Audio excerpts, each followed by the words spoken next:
Ouais, puis le surtout quand tu tabou. regardes les pourcentages de hausse, tout ce qu'on Non, vient de mais voir, c'est toujours à 3 chiffres sur une année et les mecs, ils paniquent dès qu'il y a une correction de 30 parce qu'on n'a même Ouais, pas c'est eu une ça. grosse correction, hein. On a Non, eu, c'est que dalle. 30 à peu près partout, tu vois? Bon, avec les fausses, les nouvelles qui arrivaient là, bon, qui ont été pricées, mais bon, on parle de 30 à peine quoi de correction. Sur les trucs qui ont déjà pris, 500 voire 2000 c'est rien du tout, hein. Ah C'est bah pas du oui, tout. non, mais On là, aura une regarde, correction plus tard dans le cycle de 50 hein.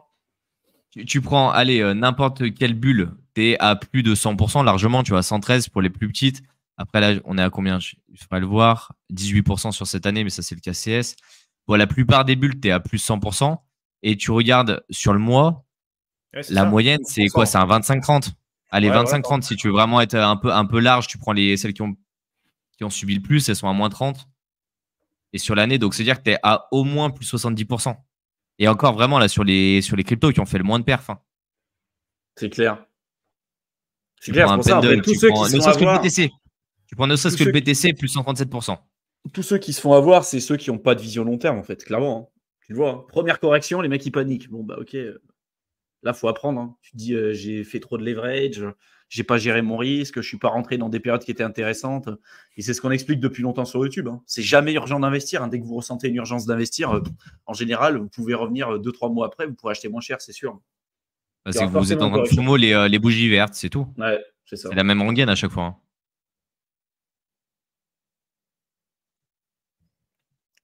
On va voir s'il y a quelques questions. Il y avait Martin qui disait les mêmes coins qui pump, quelle angoisse. Pour moi, les mêmes coins qui pump, ça ne me met pas en confiance. Bah, en fait, c'est Ouais. souvent signe d'euphorie un peu sur le marché ou ouais, de surchauffe à un moment donné. Je ne sais pas ce que vous en pensez, les mecs, mais en général, c'est un peu ça, hein. Ah bah dans le top 10, quand tu te retrouves avec plusieurs mêmes coins, c'est clairement qu'effectivement, il y a une surchauffe. Ouais. C'est qu'il y a un problème dans la matrice, en fait. Et puis quand tu commences à voir que sur Solana, sur Base, ça n'a que des mêmes coins qui sont lancés encore, et puis ça fait des performances de fou, ça ne peut pas durer Bah, comme en ça. fait, il suffit de suivre le flow Twitter pour voir où va l'argent et où vont les débutants. À partir du Ouais. moment où tu commences à voir des annonces en permanence sur les mêmes choses, c'est que le flux va par là et que c'est la tendance du rug, elle est dans ce sens-là. Puis il y avait Abdou qui disait effectivement, c'est pourquoi c'est une petite partie de son investissement, on en met. Bah, c'est ce qu'on avait expliqué avec Théo. On avait fait tout un live, en fait, presque de 3 heures, où on parlait des mêmes coins, de comment on pourrait éventuellement les voir. Est-ce que c'est des projets qu'on pourrait décider d'ajouter dans notre portefeuille, si oui, comment, etc. etc. D'ailleurs, pour tous ceux qui n'ont pas vu les différents lives qu'on fait jusqu'à maintenant avec Mickaël et Théo, vous avez toute une playlist sur la chaîne YouTube qui s'appelle Live. Je vous invite à aller y jeter un coup d'œil parce que vraiment, les informations qu'on présente dessus, pour 99% du contenu qui est à l'intérieur, c'est du contenu qui est intemporel, hein. C'est-à-dire que des fois, on va parler un petit peu de ce qu'il y a au niveau du prix avec Crypto Bubble et puis au niveau de la dynamique du marché. Mais globalement, dans l'écrasante majorité des cas, ce que vous allez retrouver à l'intérieur, c'est des vraies compétences transversales, c'est du vrai contenu que vous pourrez assimiler, même si vous regardez le live 2-3 mois après ou quelques semaines après. Ça pose aucun problème, hein. Donc, c'est pour ça que si vous vous intéressez, par exemple, là, on parle des mêmes coins. Vous avez un live de 3 heures où on parlait des mêmes coins. Quand on parlait des stratégies de sortie, il y a un live de près de 3 heures où on parlait des stratégies de sortie.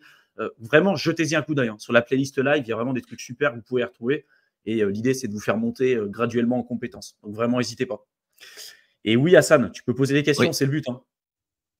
C'est le but, hein. C'est pour ça. On verra si on peut y répondre au fur et à mesure. En fonction des questions, des fois, c'est un peu compliqué de pouvoir répondre à tout le monde, mais c'est le but. Si on est là aujourd'hui aussi avec vous, c'est pour échanger avec vous. Et justement, Abdou, tu dis que c'est une petite partie de ton investissement dans ton portefeuille. Le problème, c'est qu'il y a des personnes, c'est tout leur portefeuille, en fait. Et il y a des débutants qui rentrent par là. Et là, c'est une vraie problématique parce qu'en fait, ils vont se faire rect d'une force et ils vont pas comprendre. Ils vont dire, bah pourtant, les mecs, ils m'avaient dit qu'on allait faire un x100 sur le Discord en 5 minutes et qu'on allait pouvoir faire un super pump. Et là, c'est la vraie problématique. C'est que les gens ne prennent pas le temps de se former correctement. Ils prennent pas le temps d'apprendre, de se positionner sur des vrais projets et après d'allouer des petites parties de leurs capitaux sur des projets qui sont beaucoup plus risqués. Et en fait, cette tendance-là, on la retrouve surtout sur des personnes qui rentrent sur le marché avec des plus petits budgets et qui veulent absolument atteindre des sommes qui sont astronomiques. Des gens qui mettent 200 euros dans les cryptos qui veulent atteindre le million. Et là, il n'y a pas, il y a pas ce rapport de cohérence où ils ne prennent pas en compte justement le ratio rendement-risque et ils se disent, bah, il y en a qui l'ont fait, pourquoi moi je ne pourrais pas? Et en fait, la problématique des gens qui ont fait 100 euros, 1 million, c'est qu'en fait, ils se retrouvent avec 1 million dans une crypto qui est totalement illiquide et ils ne seront jamais capables de récupérer en fait cet argent-là. Sauf que c'est survendu sur Twitter et il y en a plein quand ils ont commencé à tracer justement certains influenceurs sur Twitter, ils se sont aperçus que c'était du bullshit, mais dans plus de 90% des cas. Parce que c'est pas vendeur de dire que vous allez vous faire rug, alors que c'est la réalité en fait. C'est un peu là la problématique de tu dis ces plus de stratégies. 90%, pour moi, c'est plus de 99,9999999% Ouais, d'écart. mais je voulais pas tout englober, mais globalement, effectivement, on est sur ça. J'ai pas de stats officielles, mais on s'en rapprocherait énormément. De ce qu'on a vu en tout cas. Il y a Yoel qui disait le casino, c'est mieux que les mêmes coins, tu es plus fixé sur le gain ou la perte. Et en fait, ça revient à l'espérance de gain. En mathématiques, on peut calculer une espérance de gain. Et sur les mêmes coins, globalement, oui, vous êtes sur une espérance de gain négative. Et ce n'est pas parce que vous avez réussi à le faire une fois que vous arriverez à le faire une deuxième fois. D'autant plus si vous ne maîtrisez pas, on va dire, la gestion des différents portefeuilles. À chaque fois que vous allez sur un même coin, vous recréez un autre portefeuille, vous révoquez les smart contracts et tout. Parce que même si vous tombez par le bienheureux des hasards, sur un même coin qui fonctionne bien, vous pouvez vous faire rug même après coup, quoi. Donc, voilà, c'est toujours pareil. Il peut y avoir un intérêt d'en avoir en portefeuille, mais il faut comprendre ce que vous faites. Et là, ce que tu dis, Mikalo, un gros problème, tous ces shitcoins, j'ai fait le calcul sur le top 100 de CoinMarketCap, il y a 50 milliards dans ces shitcoins. En fait, il n'y a pas forcément 50 milliards de liquidités dans ces shitcoins. Le market cap, c'est ni plus ni moins que le prix du jeton multiplié par le nombre de jetons. En circulation. Donc, en fait, exactement. Si tu prends les mêmes coins, ils vont avoir une cap qui va être juste démentielle. Et vu comme le jeton vaut strictement rien du tout, à partir du moment où il va pumper un peu, on va se retrouver avec des market cap qui sont juste démesurés. Mais ça ne veut pas dire qu'il y a forcément les liquidités en fait derrière. Et donc, il ne faut pas le prendre comme ça au pied de la lettre. Et le classement de CoinMarketCap, ça n'a jamais été un classement de fiabilité des projets. Vous prenez sur les 10 dernières années, vous montez dans les stories, le top 10, il a changé en permanence. Chaque année, il y avait un top 10 différent. Ce qui ne veut pas dire qu'il y a des projets qui ont un bon fondamental. Investir sur le top 10 de CoinMarketCap, c'est une bêtise.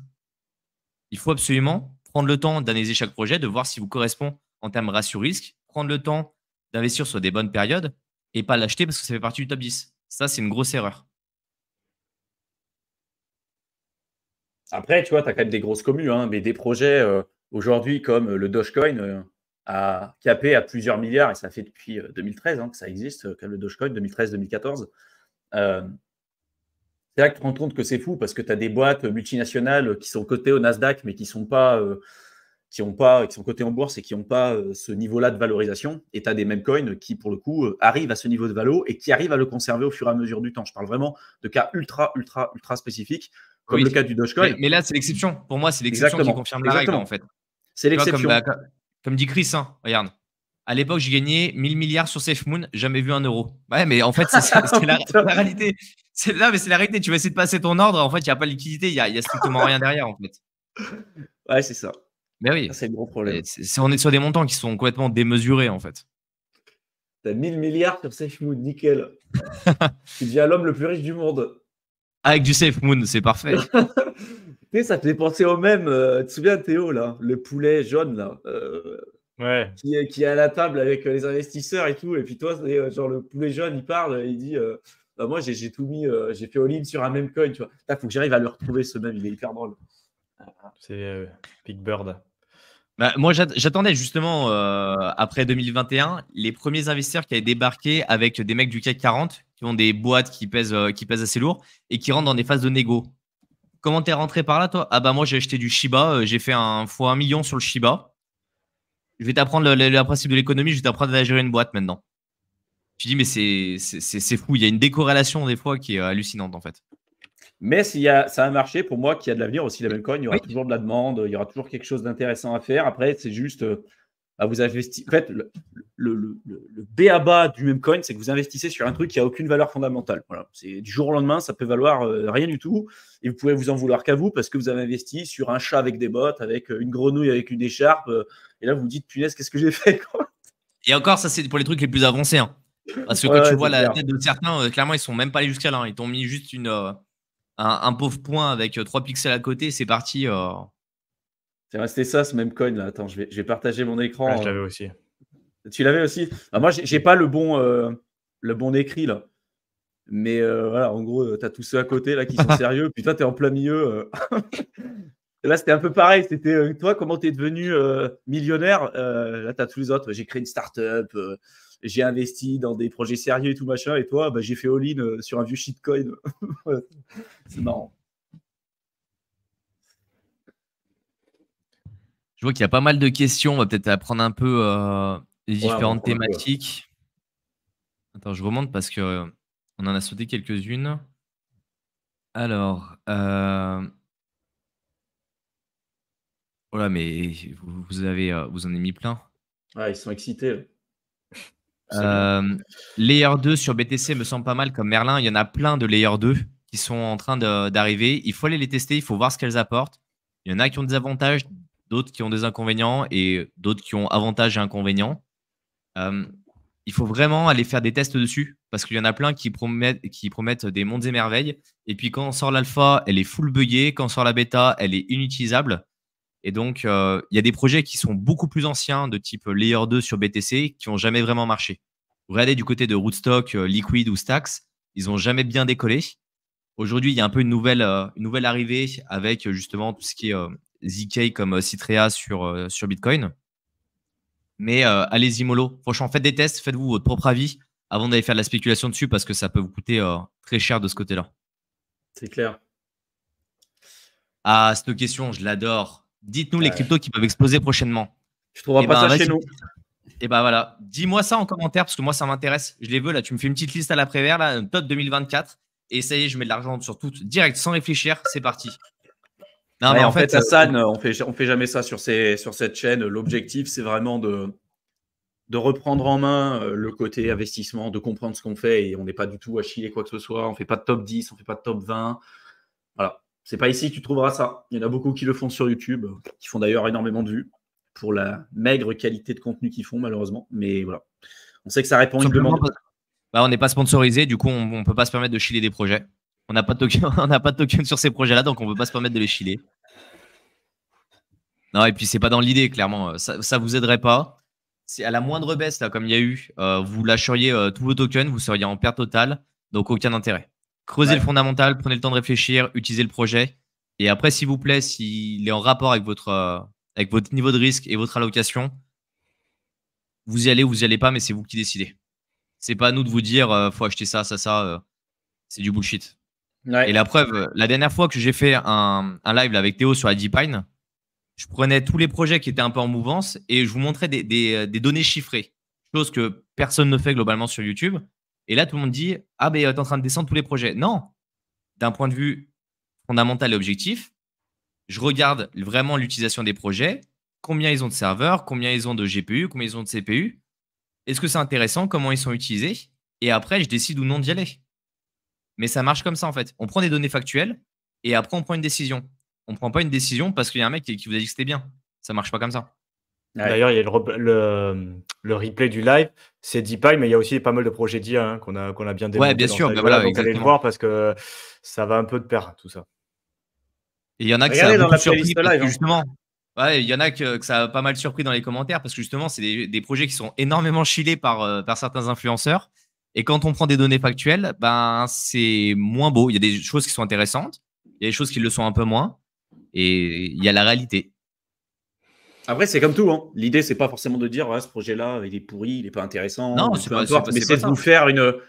vous faire une vision objective d'un sujet spécifique et après de vous dire j'y vais pas. Hein. Parce que de toute façon, si vous attendez encore une fois à ce que quelqu'un vous dise ce projet-là il est intéressant, vous investissez, vous perdez votre argent parce que vous ne maîtrisez pas votre risque, vous n'aurez plus que vos yeux pour pleurer. Hein. Et la majorité des gens en crypto, c'est ça. Donc, nous, ce qu'on dirait à Hassan, et puis comme beaucoup de personnes, il y avait aussi quelqu'un qui J'en ai vu disait, comme passer plein de Félix commentaires aussi, un peu dans le coup-là. est-ce qu'on peut espérer, quand est-ce qu'on peut espérer la remontée des cryptos? On en parlera hein, avec le rapport de chez Glassnode, mais c'est un sujet, on en a parlé pendant 3 heures avec Mickaël lors du précédent live. Mais si vous vous posez la question, dans quelle crypto investir? Est-ce que c'est maintenant qu'il faut que j'investisse? Est-ce que c'est maintenant qu'il faut que je vende? Est-ce que c'est maintenant qu'il faut que j'achète? Et que vous nous posez la question, la réponse sera toujours identique. Il ne faut pas que vous investissiez maintenant. C'est que vous n'êtes pas prêt. Hein. C'est très simple. Faut se former. Il faut prendre le temps de se former, de faire les choses bien, d'apprendre comment ça marche, de connaître les cycles, de faire ça correctement. Exactement. Formez-vous. Vous avez tous les liens dans la barre d'infos. Vous avez le programme Crypto Investisseur pour vous permettre d'être autonome. Vous avez un programme d'accompagnement où on vous présente en transparence avec tout ce qu'on fait avec Mickaël, la vision du marché, etc., etc. Donc, si vous voulez aller plus loin, vous avez tous les liens qu'il faut dans la barre d'infos avec une vidéo explicative à chaque fois d'une vingtaine de minutes. Mais voilà, ça va demander du temps. C'est comme tout. Vous ne pourrez pas vous dire la stratégie miracle en crypto n'existe pas. Ce n'est pas parce que vous avez la possibilité d'obtenir des rendements qui sont bien plus importants à côté, que c'est la porte ouverte à n'importe quoi, on en revient toujours au même point. Si vous ne maîtrisez pas ce que vous faites, si vous ne maîtrisez pas votre risque, si vous faites confiance aveugle à n'importe qui sur Internet, vous continuerez de perdre de l'argent. Voilà. Parce que là où il y a les meilleures opportunités, c'est souvent quand on est contre la foule, avec cet esprit contrarien, quand on est contre la foule, quand on fait des choses et que tout le monde nous dit que c'est pourri, que ça ne sert à rien, bah, si vous y voyez une opportunité, c'est sans doute là qu'il y a des choses intéressantes à faire. Et quand tout le monde vous chile un projet qui a déjà fait un x 100, un x 1000, en général, ce n'est pas le meilleur moment pour investir. Ça ne veut pas dire que c'est un mauvais projet, encore une fois, mais en général, ce n'est pas là où vous aurez les meilleurs rendements. Parce que là où vous allez faire peut-être un x2 ou un x3, il y a des personnes, ils sont déjà sur un x 500, un x 600. Et certaines grosses baleines qui ont intérêt aussi à faire en sorte à ce que ça peut. Mais voilà, c'est comme tout, hein, ça prend du temps. La crypto, ça prend du temps. Donc, on va parler de la vision du marché et de tout ce qui s'ensuit. Mais je pense que c'est important de recadrer un peu les choses et à tous ceux qui recherchent la stratégie miracle, le projet qu'on va chiller, qui va faire un 60, un x 1000, allez ailleurs, ce n'est pas ici que vous trouverez ces infos.